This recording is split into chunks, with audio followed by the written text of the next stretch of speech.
Chapter 1. Journey Back to Ancient Egypt. Close your eyes and let the sound of my voice guide you. Take a slow breath in and release it gently. Feel the weight of the day slipping from your body. Imagine yourself standing on warm sand as the desert wind brushes against your skin. The air is dry, but fragrant, with the faint perfume of lotus drifting from the Nile. Beneath your feet, stone blocks still hold the heat of the sun, and above you, the sky burns with gold as the sun sinks beyond the horizon. Far away, the pyramids of Giza rise, their sharp edges glowing in the last light, eternal guardians against the desert sky. And to the east, the first stars shimmer like sparks of eternity. The world feels ancient, immense, and you are there, present, part of it. You are standing in Memphis, the great capital of Egypt. The year is 1323 before Christ, and the kingdom is hushed. For inside the royal palace, a cry has broken the silence. Pharaoh Tutankhamun, the boy who was king, only 19 years old, has taken his last breath. The palace is filled with whispers, shadows dancing on golden walls, the scent of incense heavy in the air. Servants kneel and cover their faces, women cry in distant corridors. The boy king lies silent, and grief spreads through the halls like fire in dry reeds. But his death is not the end of the story. It is the beginning of a mystery, one that will echo through thousands of years. Was it illness? Was it accident? Or was it betrayal? No one can say. But you will be there, watching, listening, walking each step of his final journey. For the next 70 days, his body will be prepared, washed, opened, dried, wrapped, transformed from flesh to divinity. Carried from this palace to the tomb that will guard him for eternity. And you will see it all. The secrets of embalming, the treasures hidden, the prayers whispered, the silence heavy with meaning. Feel the air thicken as the lamps flicker. Imagine yourself in the corridor lined with painted gods. Hear the soft chanting of priests gathering in shadows, their voices low and resonant, and sense the weight of what is to come. For you are not only a listener, you are a witness, walking beside history, standing at the threshold of death and immortality. Take another slow breath. Let your shoulders fall. Let your mind quiet. And let yourself drift into this story. For tonight, you will follow Tutankhamun, not through pages, not through glass, but through the very rituals that touched his body, through the mysteries that bound his soul, through the silence that shaped his eternity. If this story soothes you, leave behind a sign, a gesture, a thought, so that this path may continue, so that more journeys may be walked together. And now, as the desert night deepens and the palace grows quiet, take one more breath and prepare. For the story of the boy king begins, and you are here to witness it. Chapter 2. A Kingdom in Chaos. You stand at the edge of history, the air warm against your skin, the city of Memphis alive around you, yet beneath the surface you sense tension, a current of unrest. And to understand the boy king, you must understand the kingdom he inherited. Not a land of peace, but a land fractured, wounded, pulled apart by faith and power. Only a generation before, Egypt was stable, a world of temples rising along the Nile, priests tending altars, pharaohs ruling as sons of gods, the people worshipping Amun, Ra, Osiris, and Isis in harmony. The balance of Ma'at holding the land steady. But then came a ruler who broke everything. His name was Akhenaten, father of the boy who would later be called Tutankhamun, a man who turned his face from the old gods and declared that only one should be worshipped, Aten, the sun disk, radiant and solitary in the sky. Imagine the shock.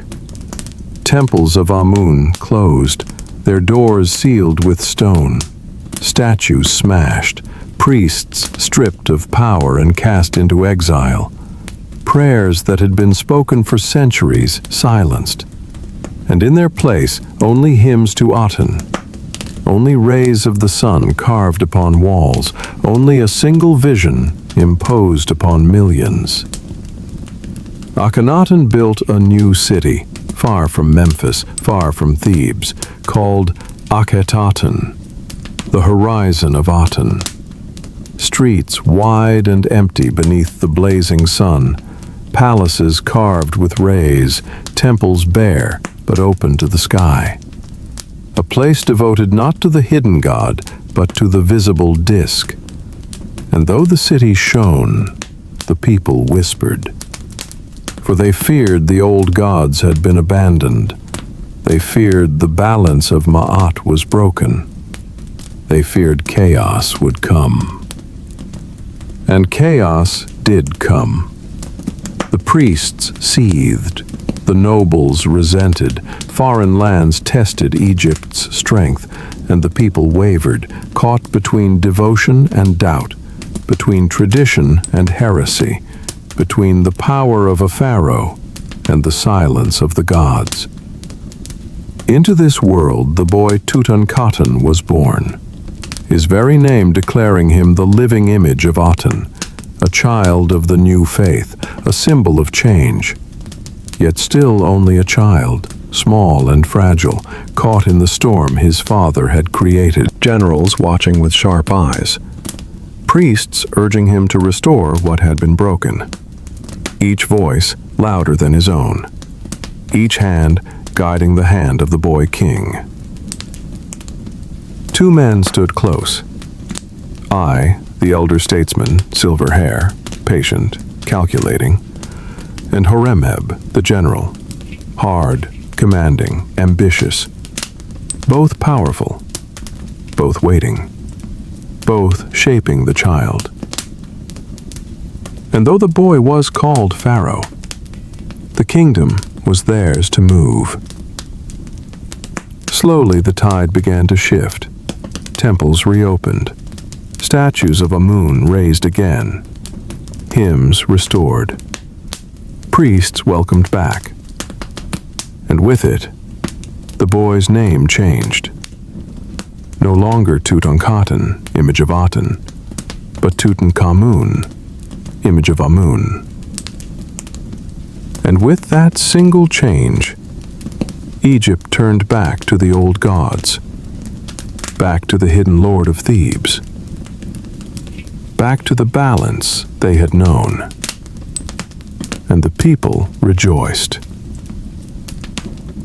But beneath the joy lay scars. Scars of faith torn apart. Scars of families divided. Scars of power reshaped. And though the gods returned, the land was not healed. The air still thick with suspicion, with ambition, with hunger. Imagine the boy, no more than 10, walking through the palace, his legs thin, his body frail, his cane tapping against stone, attendants supporting him.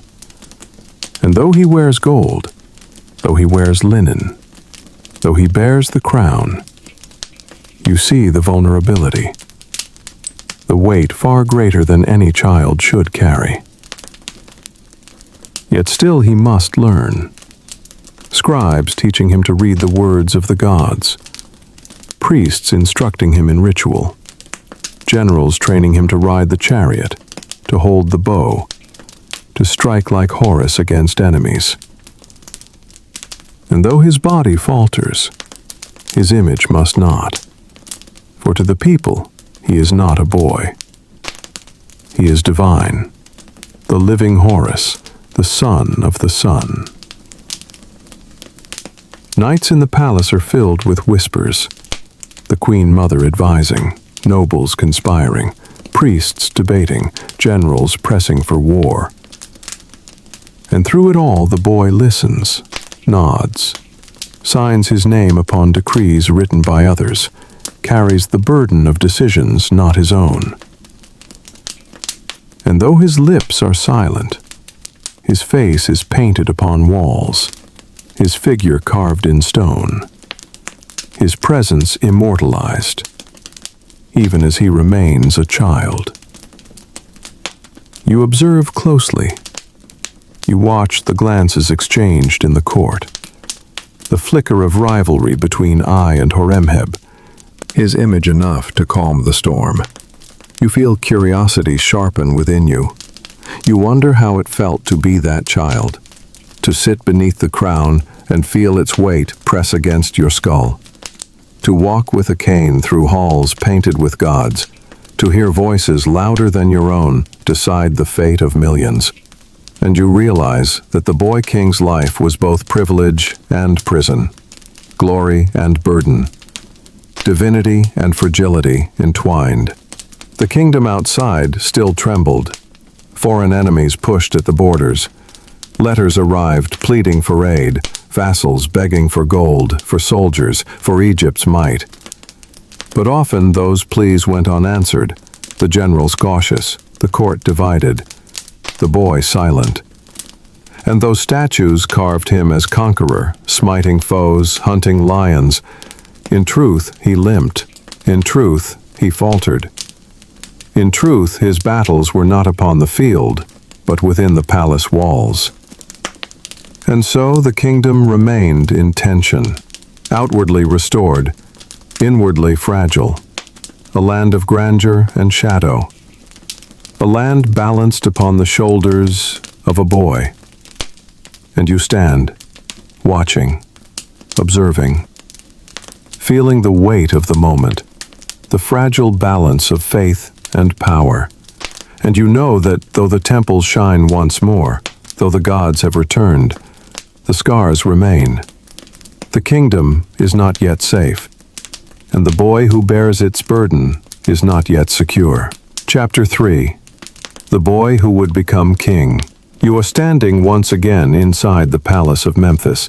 The torches flicker softly, the air thick with the scent of oil and incense. And before you, upon a golden throne, sits a boy. His legs too short to touch the ground, his hands small upon the armrests, his eyes wide as he gazes at the court around him. He is no more than 9 years old, and yet the crown of Egypt rests upon his head. His name is Tutankhamun, the living image of Aten, though soon the world will call him Tutankhamun, the living image of Amun. And even as you look upon him, you feel the paradox of his being. He is both fragile and mighty, both child and god, both pawn and pharaoh. Imagine him rising in the mornings, servants lifting him gently, his thin body bathed in perfumed water, his skin rubbed with oils, fine linen draped upon his frame, golden amulets hung around his neck, sandals of leather tied at his feet.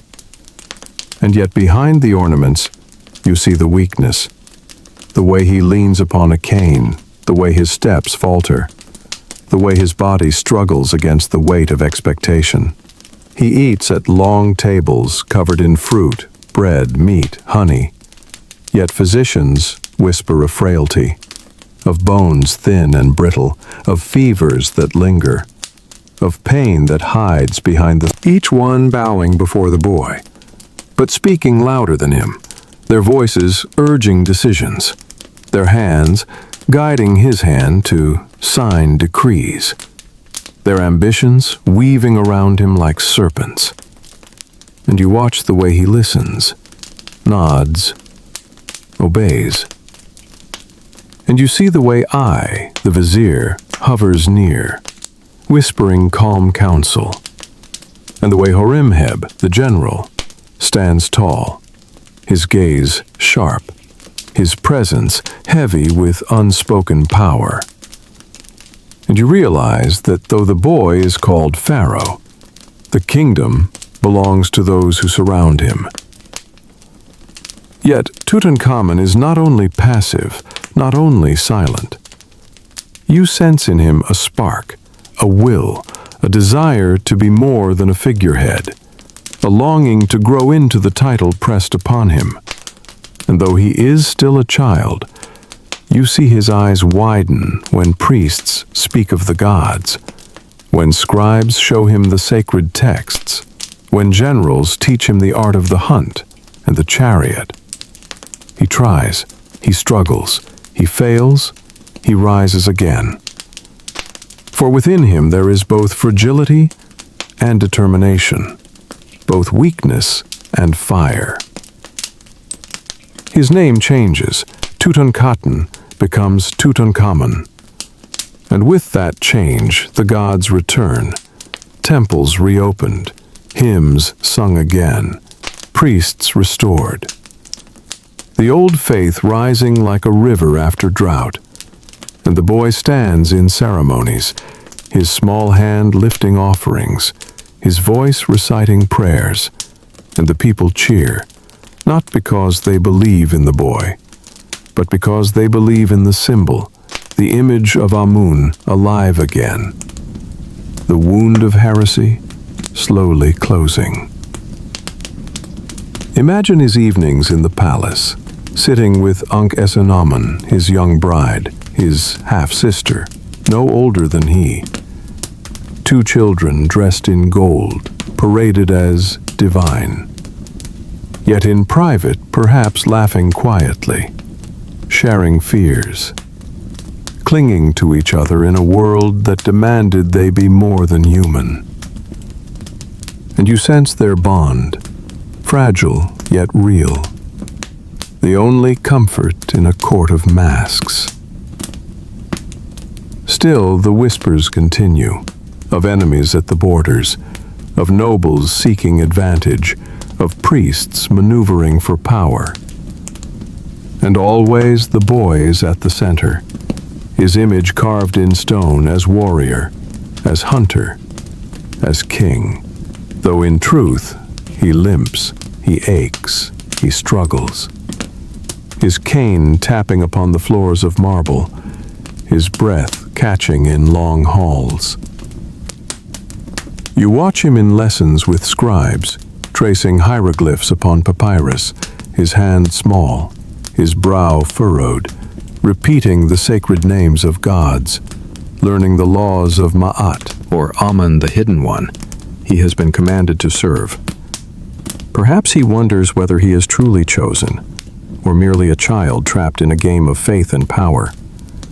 Perhaps he wonders if the gods hear him at all. You feel curiosity sharpen within you. You wonder what thoughts stirred behind his eyes, what fears crept into his dreams, what pain he hid from those who bowed to him. And you realize that the boy king's greatest struggle was not against enemies or rebels, but against the weight of expectation, against the burden of being divine while still human. And yet, through all this, he became a symbol. To his people, a restorer. To his priests, a savior.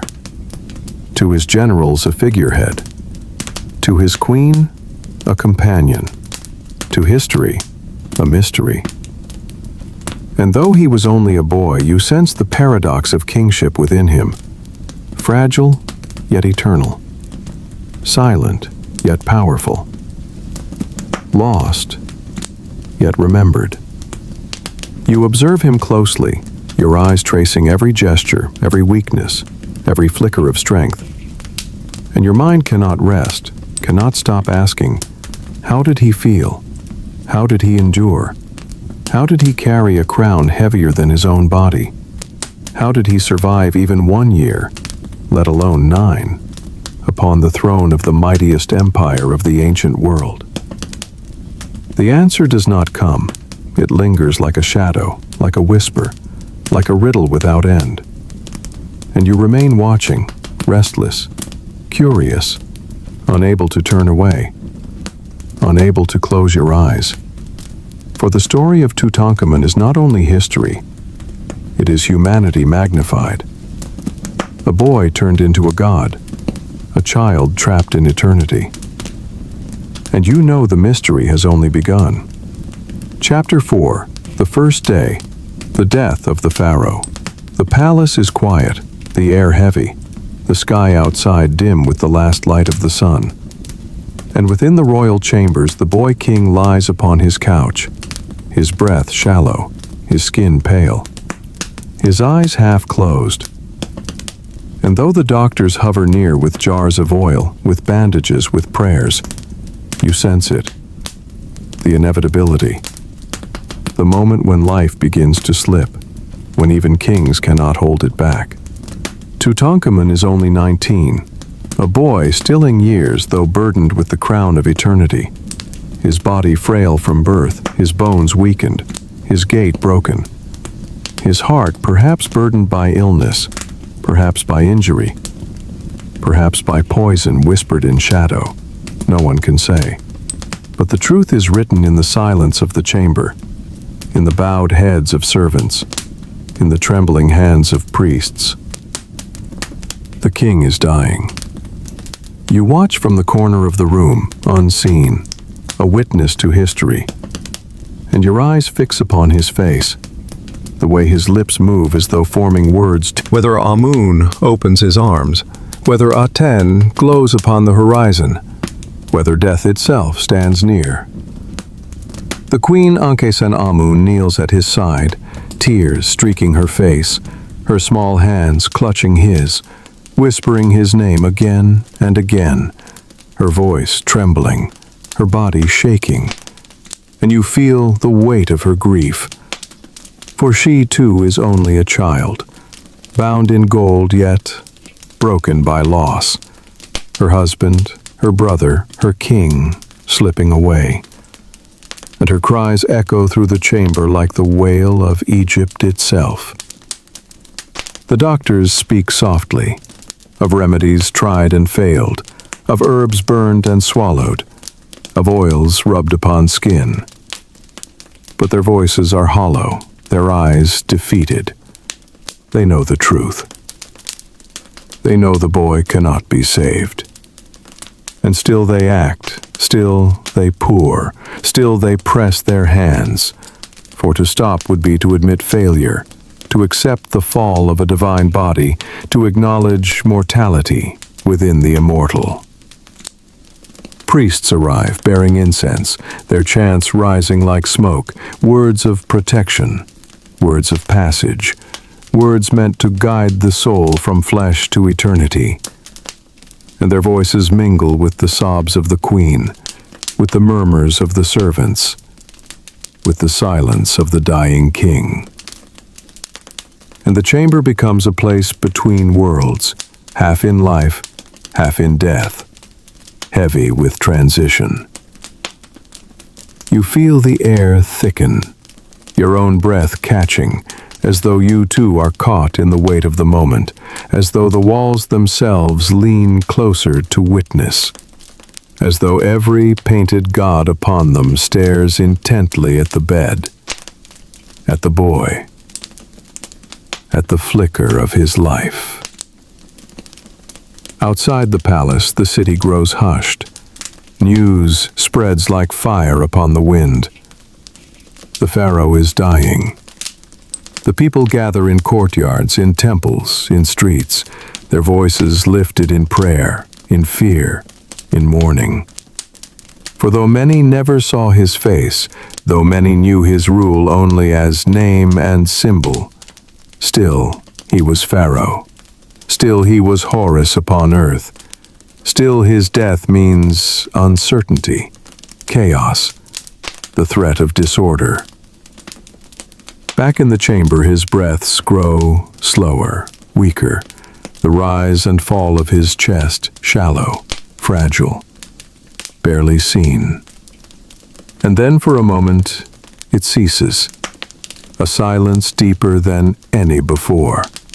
The queen gasps, the doctors lean in, the priests raise their voices higher. And then a single breath comes again, harsh, labored, like wind through reeds. And for a heartbeat, hope flickers. But it is brief, for soon even that breath fades, your own heart pounding. For you have just witnessed the death of a pharaoh, the fall of a boy who was called God, the end of a fragile life turned into legend. And though centuries will pass, though tombs will be sealed, though treasures will be hidden, this moment remains. This silence, this grief, this truth that even kings must die.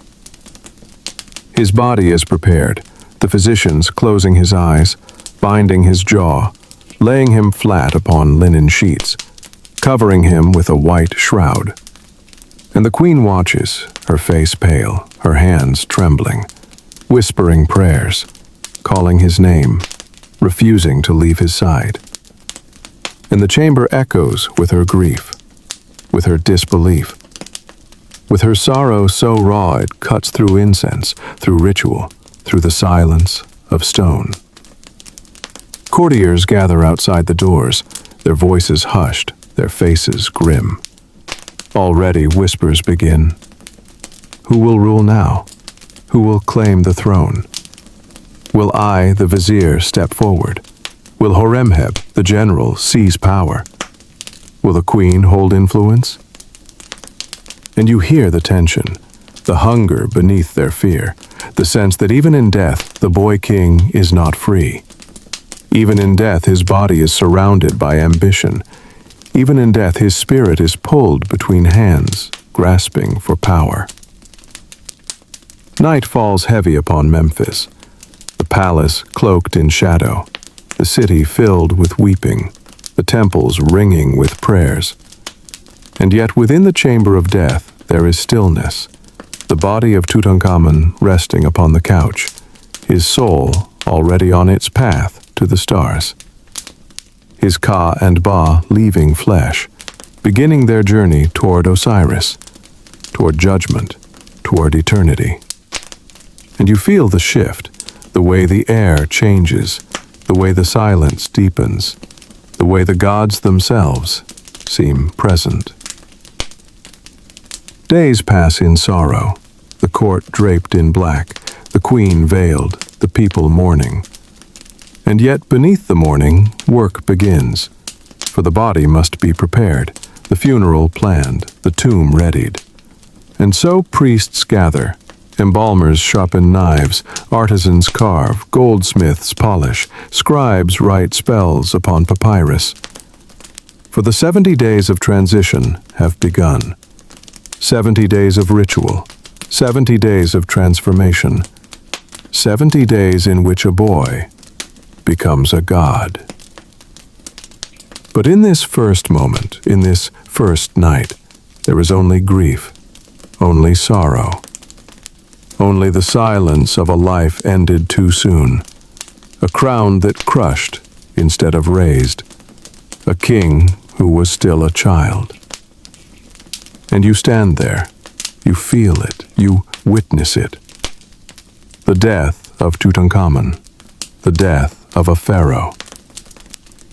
And you not only silence, but story, and you are here to see it all. Chapter 5. The Temple of Mummification, the most sacred place. The palace is draped in silence, the corridors dark, the air filled with incense so thick it clings to your skin, and deep within the chamber of preparation, the body of Tutankhamun lies still, the boy king no longer breathing, no longer seeing, yet still surrounded by attendants, priests, and guards, for though his life is ended, his journey has only begun.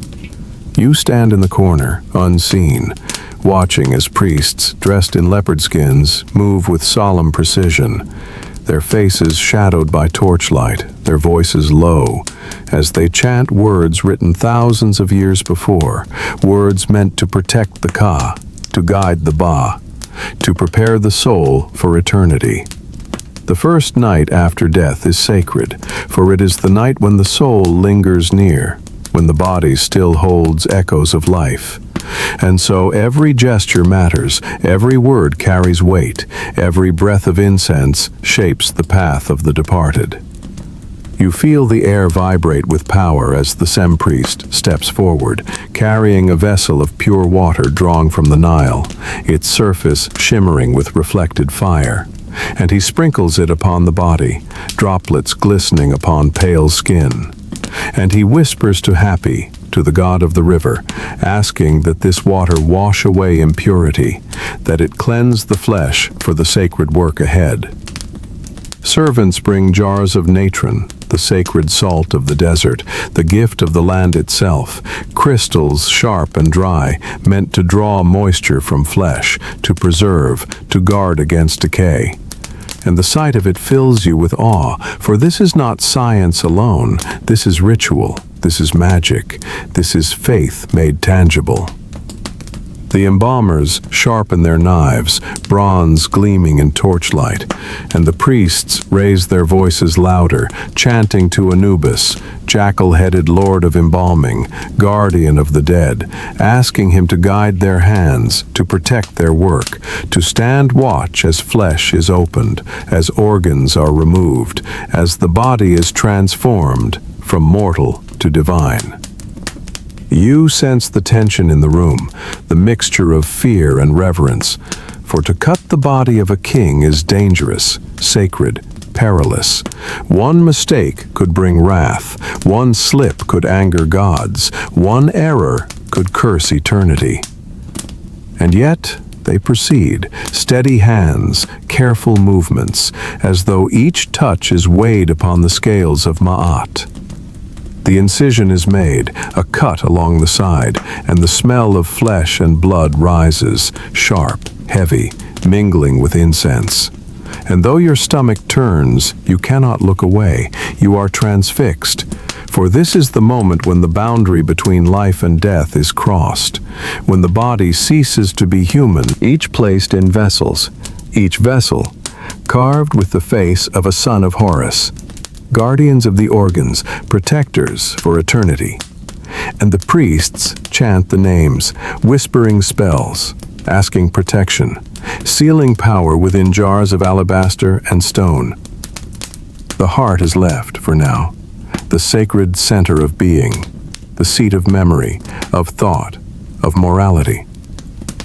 And as they touch it, you feel a chill, as though your own heart falters, as though the boy's essence lingers within it still, as though his spirit watches, waiting, uncertain.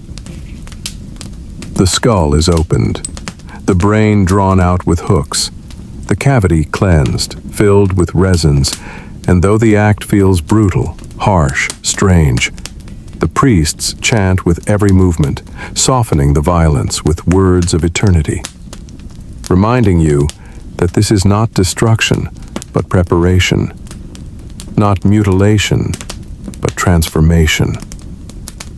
The body made ready for the gods. Natron is poured, covering the body in crystals, packing the cavities, drying the flesh, preserving what remains.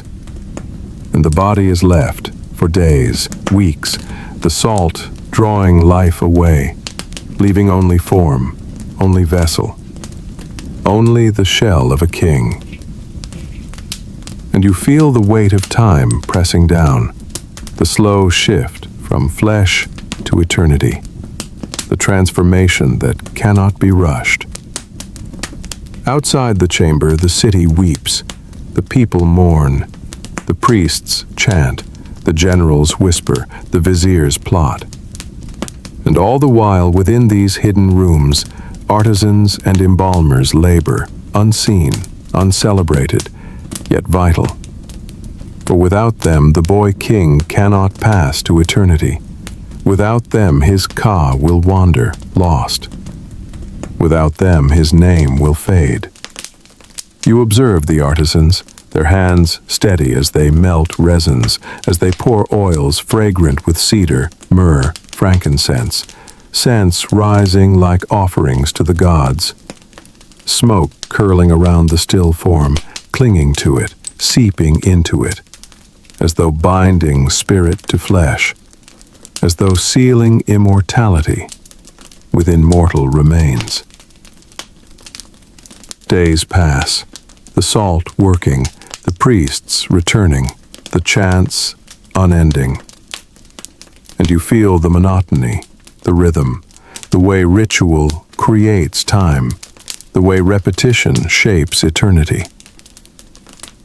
And you begin to feel that you too are caught in this cycle, watching not days, but centuries pass.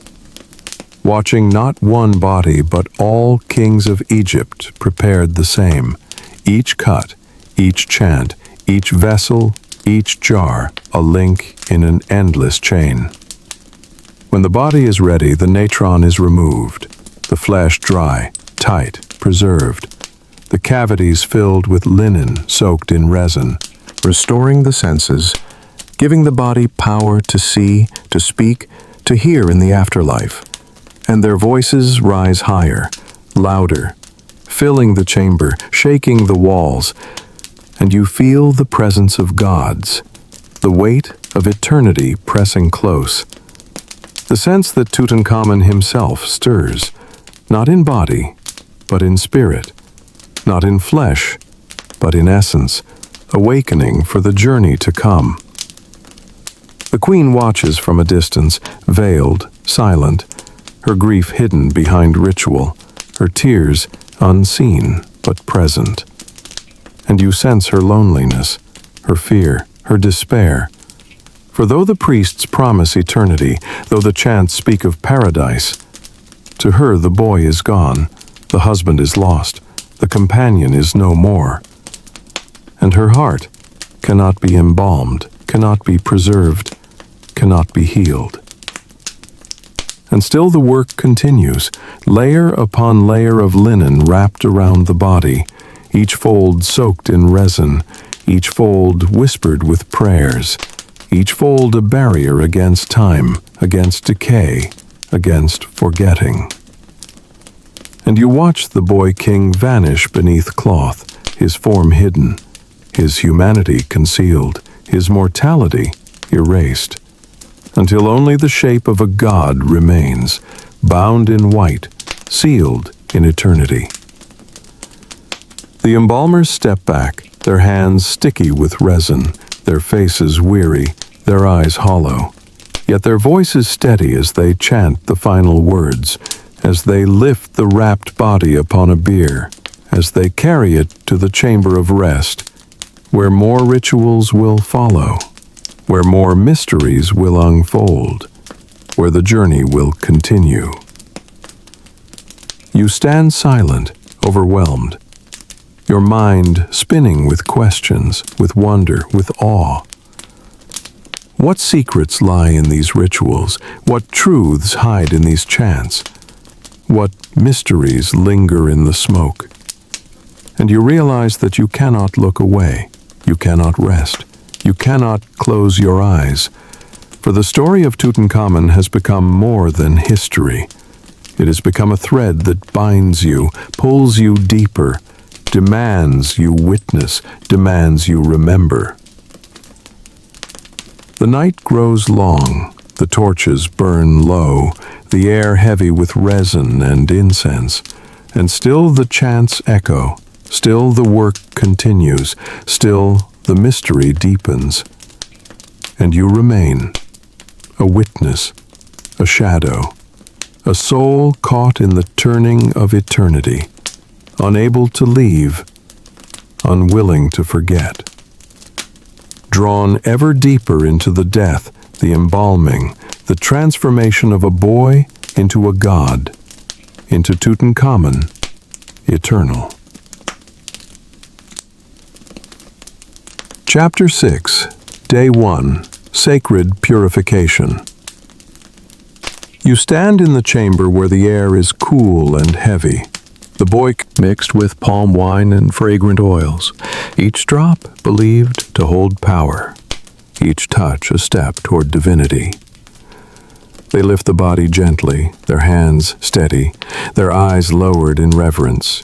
They lay him flat, and the chief priest raises his hands to the heavens, calling upon Anubis, guardian of the dead, to guide this ritual. His voice deep and resonant, filling the chamber with echoes that seem to vibrate through your bones. You feel the weight of each syllable, as though the gods themselves are leaning close to listen. The first water is poured. It runs across his chest, down his arms, over his still face, glistening like tears upon marble. The scent of wine fills the room, sharp and sweet, mixing with myrrh and frankincense, creating a perfume that clings to your senses. The sound of the water trickling is soft, but in the silence it feels thunderous, as if every drop is a heartbeat marking the passage between worlds. The priests wash him with care, their hands gentle, moving as though touching not flesh but the very fabric of eternity. They cleanse every inch, lifting his arms, turning his head, wiping his brow, their whispers rising and falling with the rhythm of their work. You cannot understand the words, but you feel their power, a language meant not for ears but for souls. As you watch, a strange sensation overtakes you. It is as though the body upon the stone is not lifeless, but hovering in a space between life and death, as though with each washing he is being unbound from the mortal world. Step by step, drop by drop, you sense a presence around you, a watching, waiting energy. Perhaps his spirit, perhaps the gods, perhaps something far older. The chief priest bends close, his voice low. He speaks of purity, of renewal, of preparing the vessel for the journey ahead. His words weave a spell that makes the air shimmer. You feel as though time itself has slowed, as though nothing exists beyond this chamber, beyond this single act of washing. They take palm wine and wash again, the liquid dark, staining the linen beneath.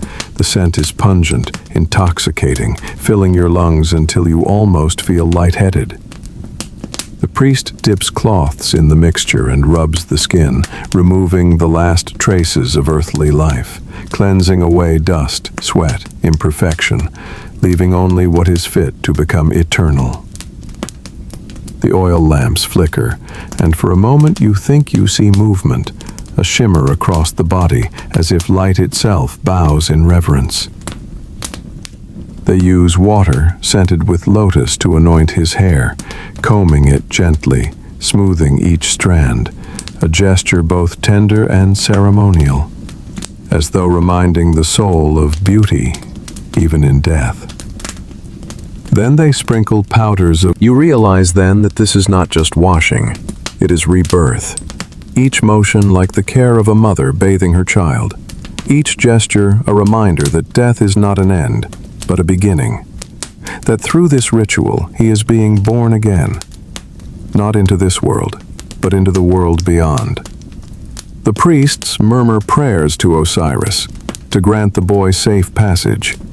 They whisper to Isis to protect him, as she once protected her son Horus. Their voices weave together, creating a harmony that rises and falls like the Nile.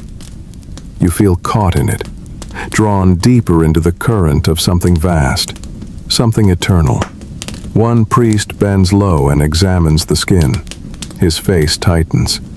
He sees a mark, a wound, a fracture at the back of the skull.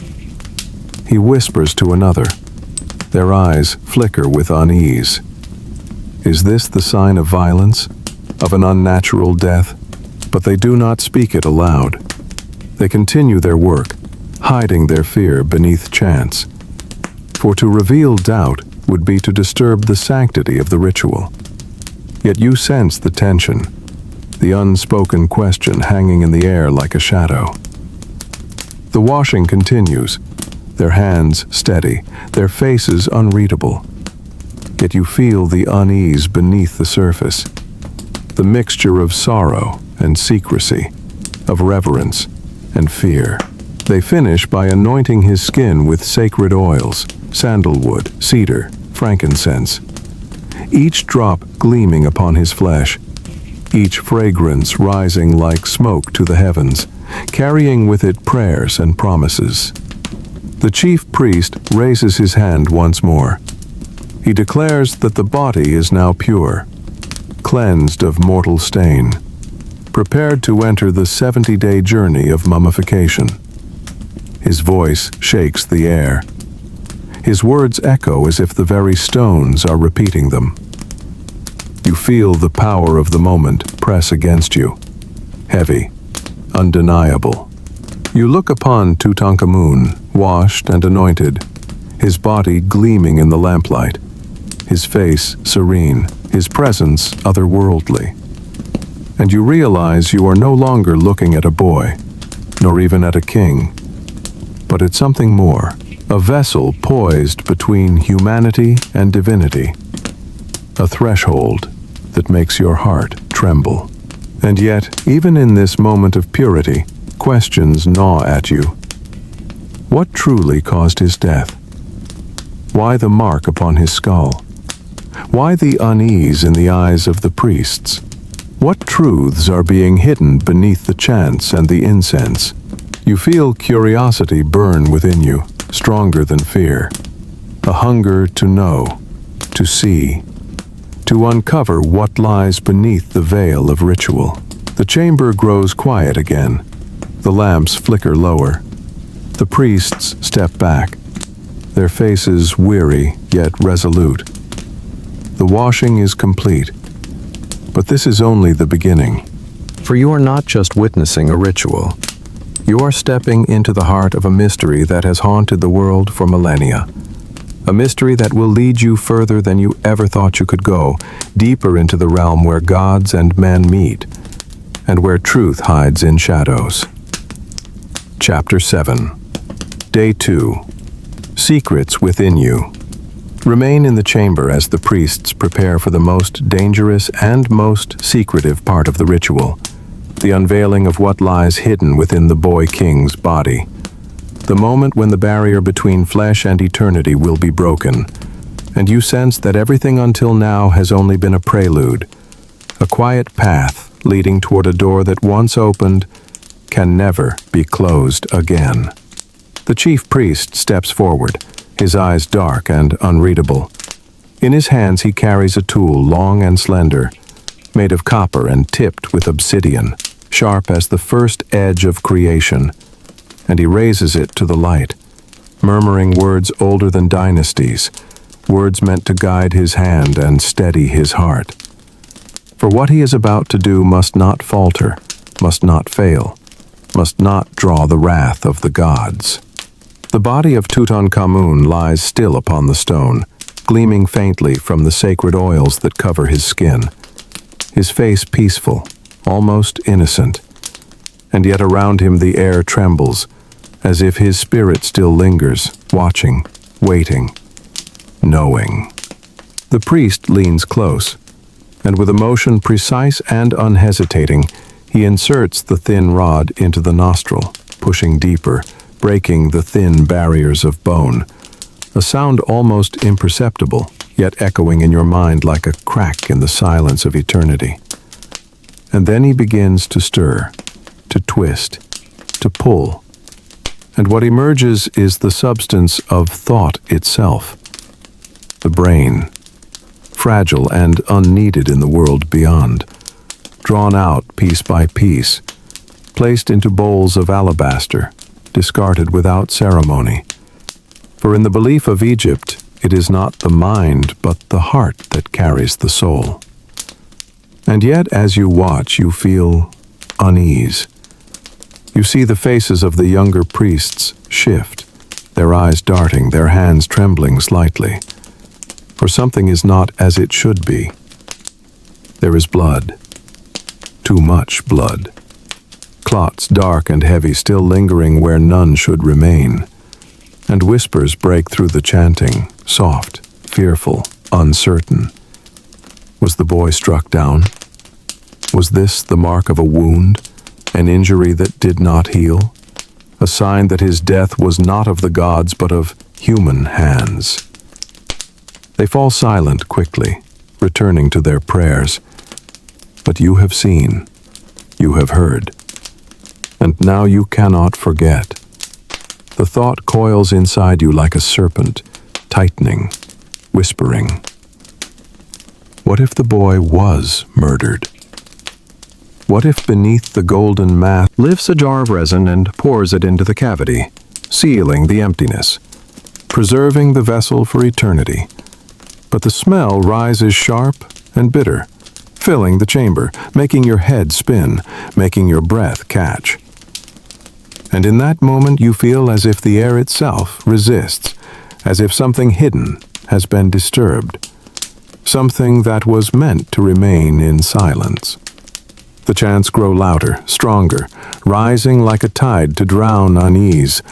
The younger priests bow lower, pressing their foreheads to the floor, their voices trembling yet insistent, calling upon Anubis, calling upon Osiris, begging that what has been seen be forgotten, begging that the gods close their eyes. You feel your skin prickle, the back of your neck tighten. For though you stand in silence, you too have seen. And now you carry the burden of knowledge, a secret that will haunt you, a question that will never leave. The ritual moves to the chest. The obsidian knife gleams again, and with it, they slice through skin and muscle, opening the vessel of life. The scent of iron fills the room, the air heavy with mortality. And they begin to remove the organs, one by one, each placed into bowls, each blessed, each prepared for the canopic jars. Yet again there is strangeness, discoloration, blackened tissue, signs of injury or disease. And though no words are spoken, every priest feels it. The unease ripples like water disturbed, hidden beneath the surface, but impossible to ignore. You watch the body of the boy king diminish, emptied of its mortal parts, reduced to what the ancients saw as necessary for eternity.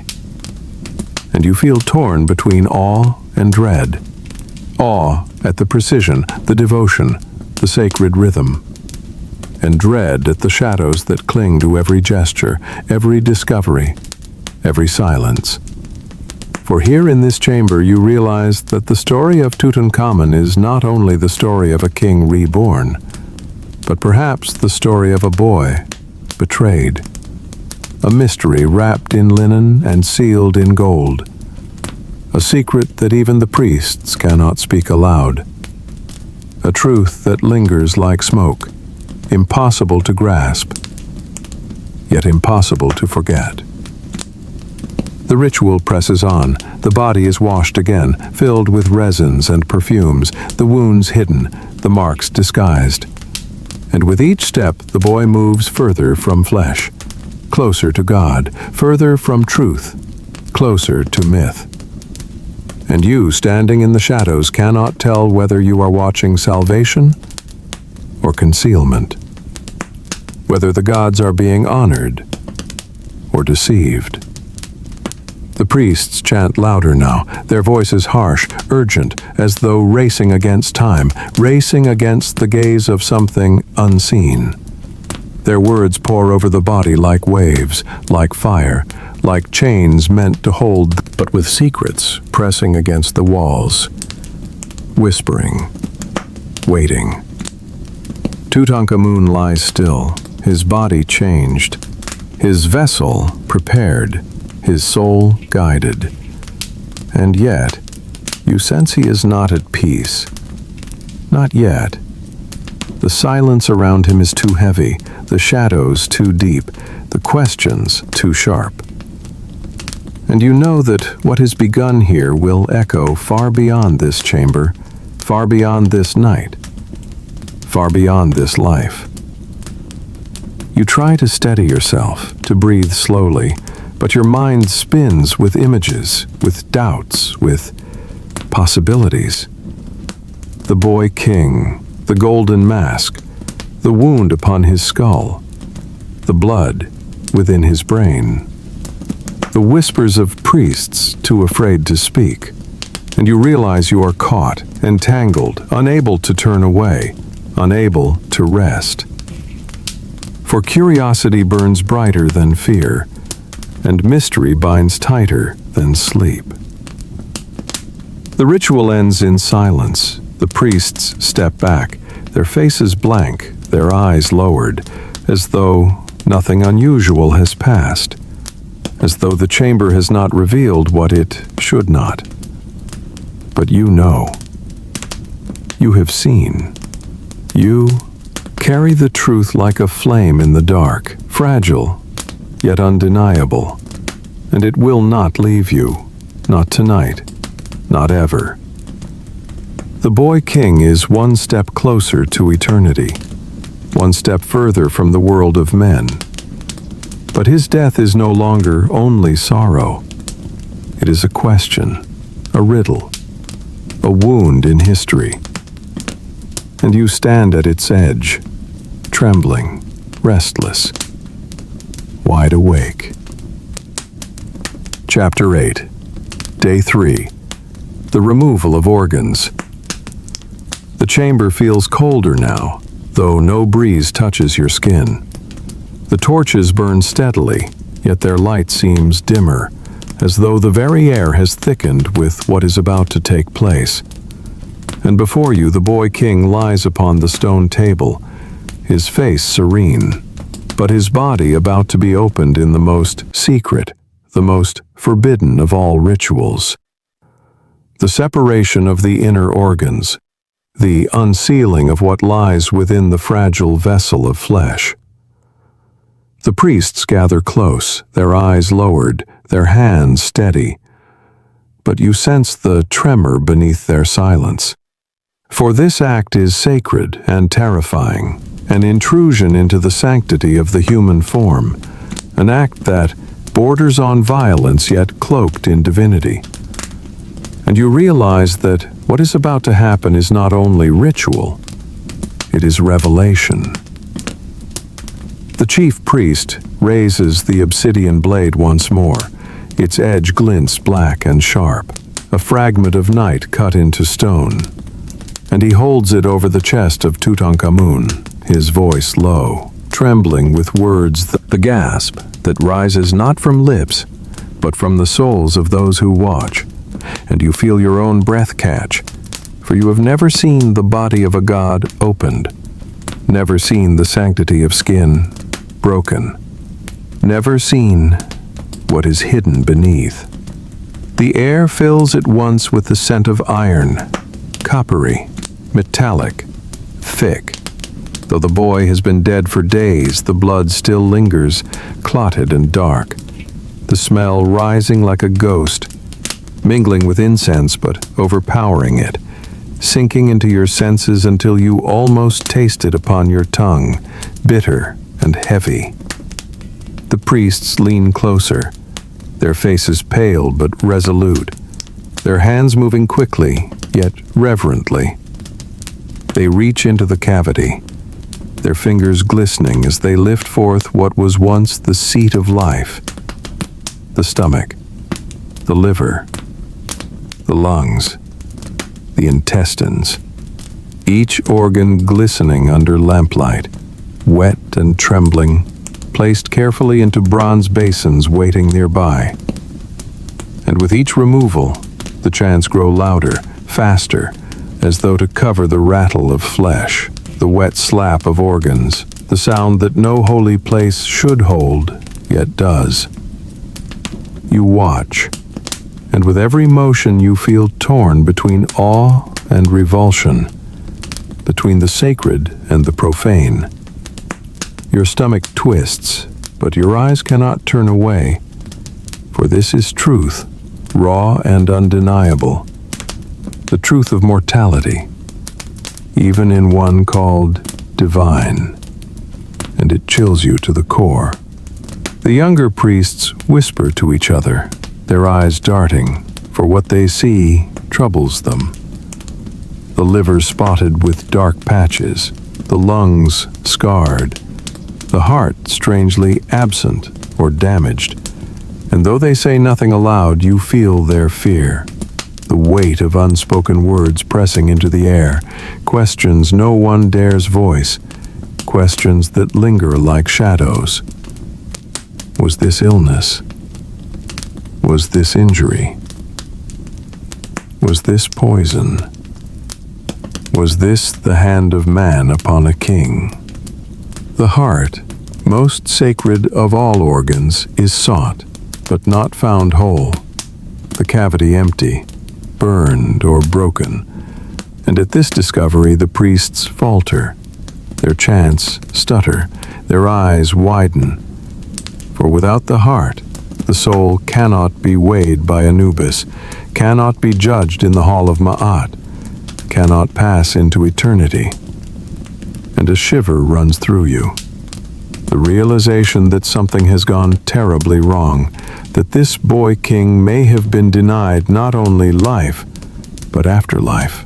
The chief priest steadies his voice, commands the chants to rise higher, stronger, drowning fear in sound, drowning doubt in rhythm.